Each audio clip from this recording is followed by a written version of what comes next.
Hello, I'm Julie Price and welcome to Juniper's second quarter 2022 economic review. I'm so glad you tuned in. Thank you very much. Entering the second quarter, the impact of COVID-19 on the global economy is beginning to fade. However, in its place, investors face new challenges, including the implications of Russia's brutal invasion of Ukraine, stubbornly high inflation, and a new, more hawkish stance adopted by the Federal Reserve. As the investment environment evolved in the early months of 2022, equity markets saw a sharp correction with the S&P 500 falling 13% by early March. However, by late March, U.S. stocks had recovered most of their losses. In contrast, bond yields rose steadily during the first quarter, with the 10-year Treasury yield rising to close to 2.5% by the end of March, compared to a yield of 1.5% at the start of the year. Any investment strategy should start with a broad assessment of these fundamental issues. To help us out, we turn to J.P. Morgan's Guide to the Markets. We start with an update on the situation in Ukraine and the fading impacts of the pandemic. We then look at the pace of recovery, considering trends in economic growth, jobs, profits, and inflation. This is followed by comments on monetary policy. Finally, we consider the implications of all this for those investing in U.S. fixed income and equities, as well as international equities, and highlight the importance of a logical rather than an emotional approach to investing in a diversified way in the still rapidly changing environment. Join me while I discuss these topics and more using analyses from the experts at J.P. Morgan. In early 2022, just as the latest COVID-19 wave began to fade, the world was hit by another shock, Russia's brutal invasion of Ukraine. While the financial market implications of this action pale in comparison to the suffering of the people of Ukraine, it will still have significant effects. For the U.S., the greatest impact is higher energy prices, as Russia is a major global supplier of oil and natural gas. However, while higher energy prices could slow the European economy, they should have a smaller impact on the U.S. In part, this is because the energy share of household budgets has been declining for years, and by February of 2022, accounted for just over 4% of U.S. consumer spending. In addition, the growth in U.S. shale oil in recent years means that the U.S. is now essentially self-sufficient in oil. In the 1970s, when oil prices spiked, American consumers got poorer and foreign oil producers got richer, with close to 3% of GDP being devoted to buying foreign oil. Today, when oil prices spike, U.S. producers get richer, allowing for purchasing power to stay in the U.S. This diminished vulnerability to an oil shock, combined with substantial pent-up demand for goods and services and workers, should allow the economy to keep growing despite the disruptive effects of the war in Ukraine. People think that Europe depends on Russia for energy because it lacks its own. But 15 years ago, Europe exported more natural gas than Russia does today. Now, Russia exports 3 times more gas than Europe produces. Why? Because climate activists, partly funded by Russia, blocked fracking. In 2014, NATO Secretary General revealed that Russia was funding climate activists. He said, quote, Russia engaged actively with so-called non-governmental organizations working against shale gas to maintain dependence on imported Russian gas, end quote. Nobody listened. Russia's invasion of Ukraine may have been deterred had Putin feared that Europe would stop buying its oil, gas, and coal. But Putin knew that they couldn't stop buying Russian fuel without suffering severe shortages and triggering a recession. Read more about it in this opinion article from the Wall Street Journal. Even as markets adjust to the uncertainty caused by Russia's invasion of Ukraine, the economic effects of the pandemic appear to be fading. The vast majority of Americans have either been vaccinated, infected, or both, and this immunity is gradually reducing fatalities, even with the prevalent, very contagious Omicron strains. Fatalities fell below 1,000 people per day as the first quarter of 2022 drew to a close. Many adaptations forced on the economy by the pandemic, such as Zoom meetings and increased online shopping, appear set to stay. In addition, consumer spending in the leisure, travel, and entertainment areas continue to recover, as is evidenced by rising TSA screenings at airports, hotel occupancy rates, and restaurant reservations. This recovery will add extra momentum to the recovery over the spring and summer of 2022. The economic recovery from the pandemic recession has been very bumpy, with surges in economic output being impeded by supply shortages and curtailed by new waves of the virus. However, by the end of 2021, the U.S. economy had not only recovered from its pre-recession output level, but had exceeded it by 3.2%. Importantly, part of this recovery is due to productivity gains. Over the past 2 years, output per worker has grown at an annual rate of 2.7%, more than twice the 1.2% growth rate seen in the first 2 decades of this century. The Omicron wave appears to have slowed the economy in the first quarter of 2022. However, we expect strong growth in the second quarter, spurred by robust consumer and business spending. Thereafter, growth should fade as the economy reaches capacity limits, primarily due to a shortage of workers and more restrictive fiscal and monetary policy. By the fourth quarter of 2022, JP Morgan expects real GDP growth of 3% or less, with growth slowing further to a roughly 2% pace in 2023. The labor market has continued to improve rapidly, with the unemployment rate falling to 3.8% in February 2022 compared to 6.2% a year earlier. Even with this, there is a massive excess demand for labor, with the latest data showing roughly 5 million more job openings than unemployed workers. This excess demand, combined with rising wages, fading pandemic effects on labor supply, and the elimination of most pandemic assistance from the government, should lead to further declines in the unemployment rate. Indeed, it is possible that by the end of this year, the unemployment rate will have fallen below 3.4%, making it the lowest unemployment rate since 1953. An aging baby boom generation and limited immigration will continue to limit labor force growth over the next few years. This likely means a continued chronic excess demand for labor, which should maintain strong wage gains and help sustain relatively strong underlying inflation, even as current supply chain problems ease. Earnings have recovered spectacularly since the big declines in early 2020 and hit a new all-time high in 2021. This partly reflects stellar profits in some of the most important sectors of the U.S. equity market, such as technology and healthcare throughout the pandemic, but also a rebound of many of the cyclical sectors that struggled the most in 2020. More generally, earnings have been bolstered by powerful consumer demand and higher productivity as businesses have been able to reduce costs in a more virtual environment. However, as 2022 proceeds, slower economic growth, higher wage costs, and higher interest rates should slow the growth in profits to single digits. Inflation heated up significantly over the past year as surging consumer spending, fueled by fiscal stimulus, collided with supply shortages across major sectors of the economy. More recently, this has been amplified by a general recovery in airfare, hotel rates, and rents from their pandemic lows. The Russian invasion of Ukraine and China's attempt to maintain a zero COVID policy are extending supply chain problems, and year-over-year CPI inflation may not yet have peaked. By the end of 2022, I do expect some of the supply chain issues to fade, allowing headline inflation to ease.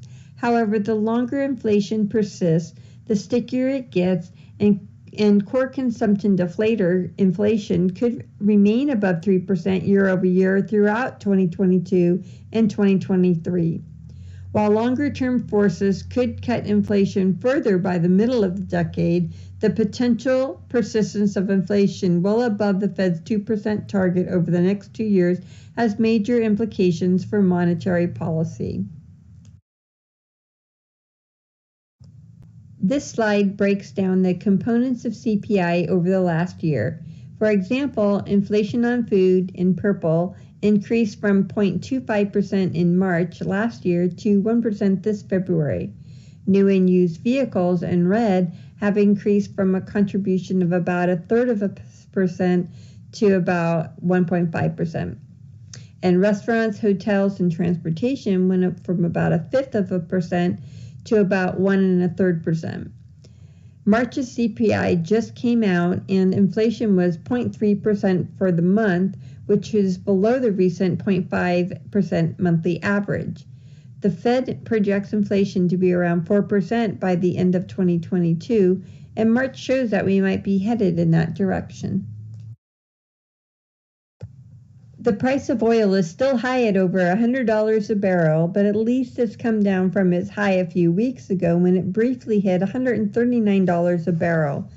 This spike in oil has led to an increase in active rigs as inventories decrease. U.S. and OPEC oil production is estimated to increase in 2022 and more in 2023, while Russia's production is estimated to remain flat. A rapidly improving labor market and persistent inflationary pressures have pushed the Federal Reserve to adopt a much more hawkish stance. At its March meeting, the Federal Reserve increased the federal funds rate by 0.25% and signaled an intention to raise rates at each of the remaining 6 meetings in 2022. They also indicated that they would announce a plan at their May meeting to begin to reduce their huge bond holdings. This reduction should boost long-term interest rates and contribute to some softening in home building and capital spending in 2023. Throughout 2022, with unemployment likely to drift lower and inflation likely to remain well above the Fed's target, economic data should give the Fed little excuse to relent in this recently more hawkish stance. This suggests further increases in long-term interest rates throughout 2022. However, given legs in the impact of monetary policy on economic activity and the likely slowing of economic momentum as this year proceeds, a more hawkish Fed adds to potential recession risks for 2023. I like to point out that the market's expectations of future rate hikes in green are very close to what the Fed estimates in blue. They're usually similar, but it's much tighter than it usually is. This shows us that the market has priced in all of the Fed's estimated rate hikes. Let's take a moment to look at prior rate hike cycles going back to 1983. So far, we've only seen one hike of 0.25% or 25 basis points in 2022. If the Fed raises rates by 25 bips in each of its remaining 6 meetings this year, rates could rise a total of 175 bips, which is still under the average rate hike cycle of the last 6 cycles of 290 basis points. Of the last 6 cycles, the S&P has posted 4 positive gains for their respective periods. And so far, this cycle has seen a positive S&P since March, and this gives us some reason for optimism this cycle.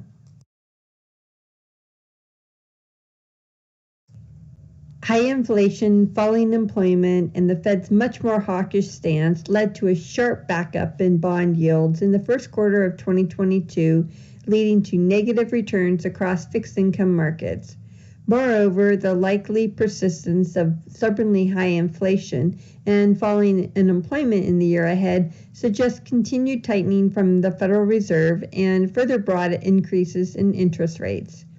In addition, long-term Treasury yields remain negative in real terms, and U.S. credit spreads remain tight by historical standards.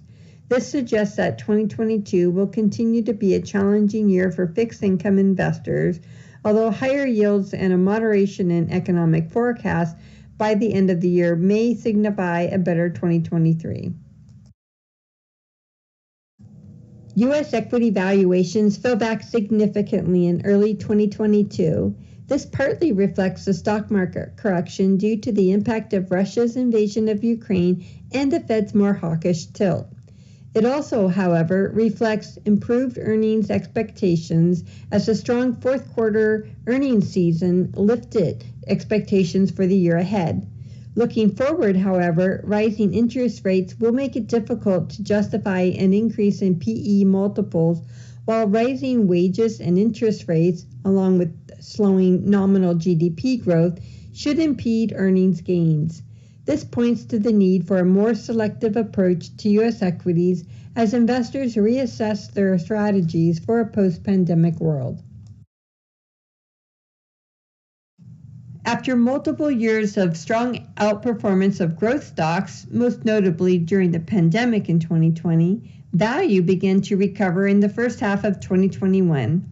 However, a combination of declining interest rates, fears about the Delta variant, and disappointing economic data relative to expectations led growth to outperform in the second half of the year. Early in 2022, however, value has begun to recover, and a combination of high commodity prices and rising interest rates should boost the chances of a long overdue rotation from growth back to value.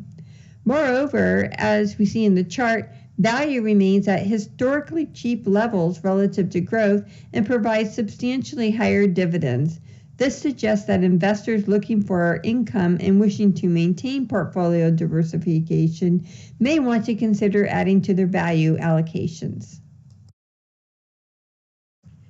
While Omicron and the Russian invasion of Ukraine has hindered the global economic recovery in early 2022, it is likely to continue, powered by post-pandemic reopening and more active fiscal policy in Europe. We should expect the global economy to continue to grow at a faster than trend rate over the next 2 years, and for robust earnings growth to be an important catalyst for international markets. In addition, valuations remain attractive with both emerging market and developed market stocks at some of their cheapest levels relative to the U.S. in the last 20 years.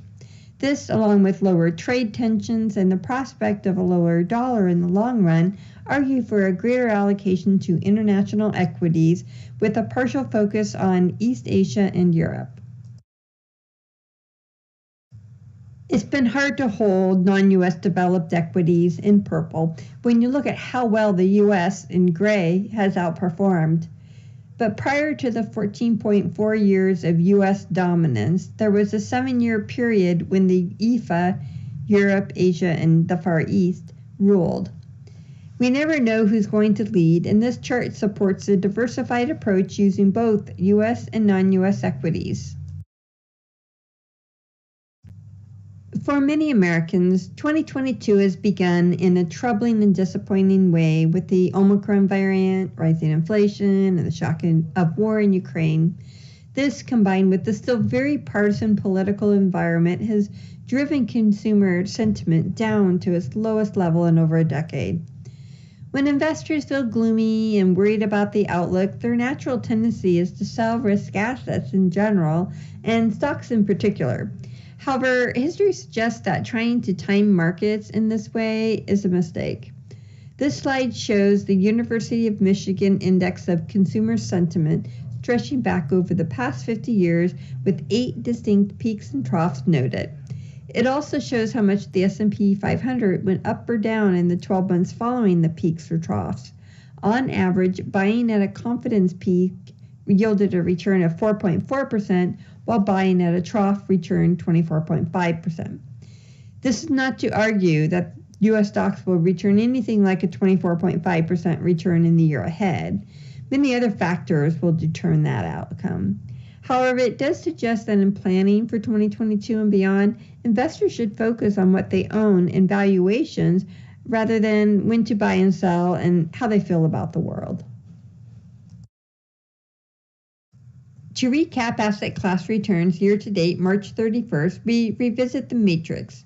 Once again, commodities lead with a return of 25.5% year to date. Cash is rarely at the top, but with the rocky start to 2022, it is the second highest performing asset class at 0%. A well-diversified approach of 60% equity, 40% fixed income is next at negative 3.9%. U.S. large cap is down 4.6%, real estate was down 5.3%, high yield bonds and fixed income were down 5.7% and 5.9%, and international developed and emerging markets were down 5.8% and 6.9%, with small cap U.S. equities rounding out the bottom at negative 7.5%. Thank you very much for making it all the way through this quarter's review. As always, please feel free to reach out to me to review this some more.